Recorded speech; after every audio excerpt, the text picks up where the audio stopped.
कहानी है रामपुर गांव की, जहाँ के मर्द महिलाओं को हमेशा नीचा दिखाने की कोशिश में रहते। अरे अभी तक खाना नहीं आया, क्या मुझे एक और शादी करने की जरूरत है? नहीं जी नहीं, ऐसा मत करना, वरना मैं कहाँ जाऊंगी। खाना लेकर मैं अभी आई जी। गांव की पंचायत में भी फैसले हमेशा औरतों के खिलाफ ही रहते। मैं जो फैसला सुनाता हूँ वो भगवान की आज्ञा होती है। इस लड़के ने अपने मन से शादी करके अच्छा नहीं किया। लड़के को घर भेज दो और इसकी शादी इसकी जाति की किसी लड़की से करवा दो। लेकिन ये लड़की, इसे तो गांव के बाहर निकाल दो। नहीं नहीं जमींदार साहब, ये क्या बोल रहे हैं? ऐसा नहीं हो सकता। मेरी बेटी मासूम है, इसे अच्छे बुरे की समझ नहीं है। अरे कहाँ जाएगी ये बेचारी? कहाँ जाएगी? इतनी चिंता है तो पूरे परिवार का गांव निकाला कर देते हैं। बेचारे पूरे बसे बसाए परिवार को गांव छोड़ना पड़ता है। चाहे जो हो, अगर बेटियों को कंट्रोल नहीं कर सकता तो गांव में रहने का कोई मतलब नहीं है। यहाँ औरतों को दब कर रहना होगा। कोई भी अपने हिसाब से कुछ नहीं कर सकता, सब ईश्वर की मर्जी से ही होगा। तभी गांव का एक आदमी दौड़ा दौड़ा आता है। सरपंच साहब, जमींदार साहब, वो कालिया है ना, उसकी बेटी पढ़ने के लिए शहर जा रही है।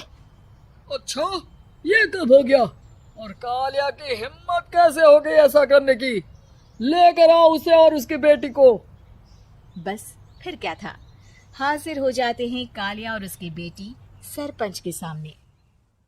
और कालिया, ये क्या सुनने में आ रहा है? बेटी को इंजीनियर बना रहा है तू? और ये बता, गांव में तो स्कूल नहीं है, फिर कहां से इतनी क्लास पास कर गई तेरी बेटी?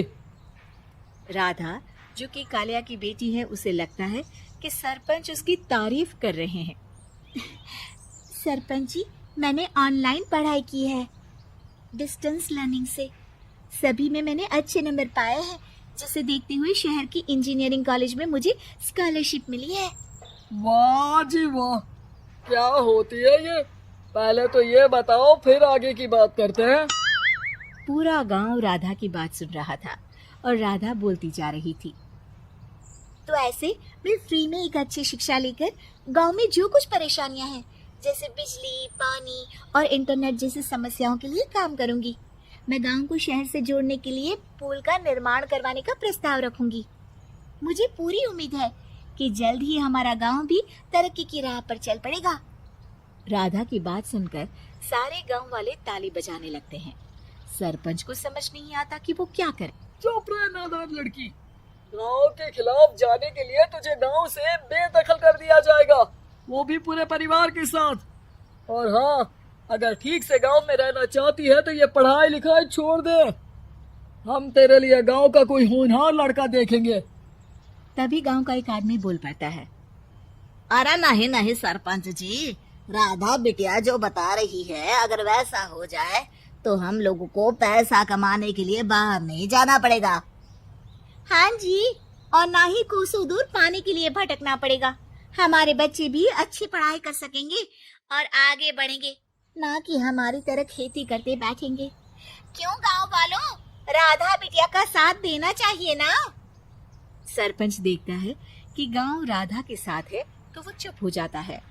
वो घर आकर अपने सलाहकार से बात करता है, जो बहुत ही चालाक किस्म का इंसान होता है। अरे सरपंच साहब, आपको बहुत ही होशियारी से काम लेना पड़ेगा। एक बार गांव तरक्की कर गया, यहाँ के बालक पढ़ लिए तो कोई ना पूछेगा आपको। और फिर ये जो बेटा और बेटी है ना आपके, इनको भी आम लोगों की तरह ही जीवन जीना होगा। हाँ, लेकिन करे तो क्या करे? वो ना अब मुझ पर छोड़ दीजिए, बस मैं जैसा बोलूं करते जाइए। अगले रोज सुबह जब गांव वाले सोकर उठते हैं तो राधा के घर के बाहर और साथ ही वो लोग जिन्होंने राधा का सपोर्ट किया था, उनके घर के आगे लाल रंग से कल आऊंगी लिखा होता है। कल आऊंगे, ये क्या होता है? अरे यह तो खून से लिखा है, लगता है कोई भूत प्रेत या चुड़ैल का साया है। चलो सरपंच जी के पास चलते हैं। सभी सरपंच के पास जाकर उसे सारी बात बताते हैं।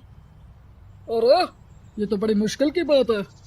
चलो मैं एक बाबा को जानता हूँ, उन्हें बुला लेता हूँ। सरपंच बाबा को लेकर गांव के घर के बाहर जाता है। ओहो, तो ये वो चुड़ैल है जो उन लोगों को निशाना बनाते हैं जो गांव को बदलने का सपना देखते हैं। वो गांव को ऐसे ही संपन्न देखना चाहती है, वो नहीं चाहते कि कोई बाहरी यहाँ का कायाकल्प करे। क्या तुम लोगों में से किसी ने गांव को बदलने की सोच रखी है? तभी राधा की माँ रोते रोते आती है। मेरी राधा घर से गायब हो गई है। अरे कोई तो बचाओ, मेरी बच्ची कहाँ गई?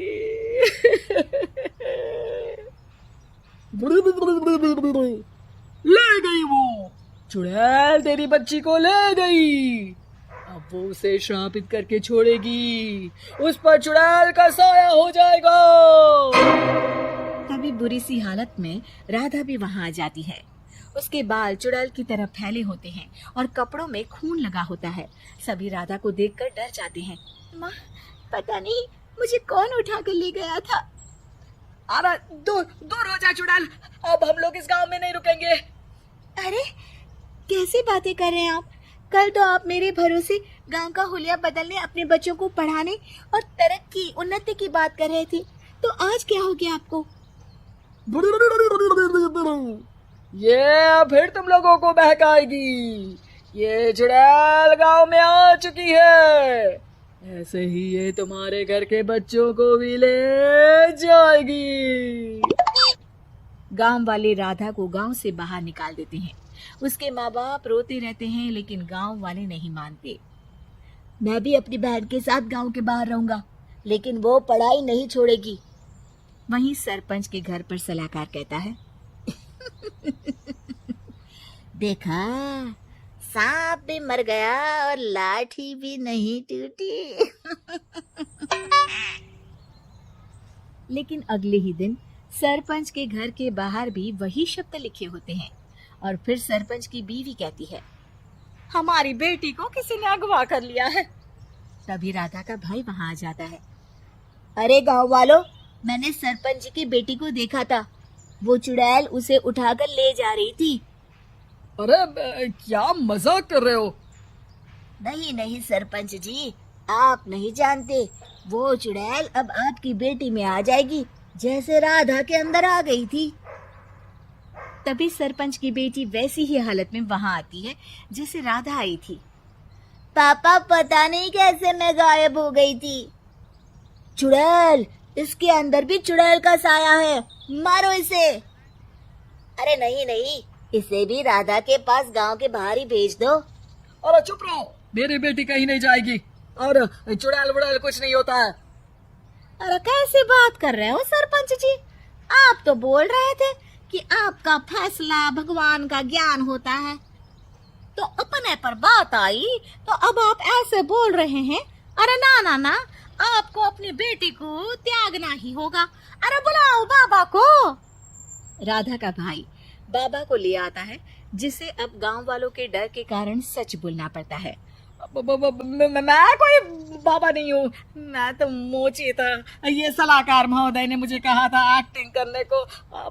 वो मुझे पैसे देने वाले हैं। अब मुझे माफ कर दो। गलती हो गई, मुझे माफ कर दो। तभी वहां राधा आ जाती है। देखा सरपंच जी, जब गांव के बच्चे साक्षर होंगे तो आप जैसे लोगों की चालाकी नहीं चलेगी।